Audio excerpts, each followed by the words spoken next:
provides the purpose. You have many life. You provide. You can gawin na kailangan pa kayo.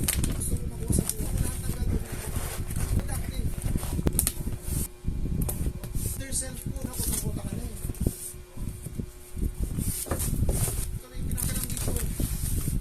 Kasi naman talaga hindi mo alam ang failure. Doon mo naman. So right ko lang to. Lagi never is responsible every time to do it.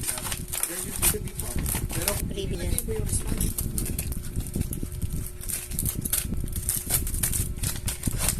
Magaling kang person na tama. Turning na ang taga-tatraw, ano na yung this time around, mag-negosya. Alright, so good morning, good evening mga bo from Japan, nagpunta rito. Gusto nyo ng mga ng buhay na kapupulutan natin ng aral. She is as old. Mararanasan din ang angkin. Kumita na. Sila, safety na sila sa buhay nila eh. Yun ang pakiramdam. Nakapag-apply tayo magtrabaho. Gawin ako. Kailangan hanggang tumanda. Pagtanda mo, yung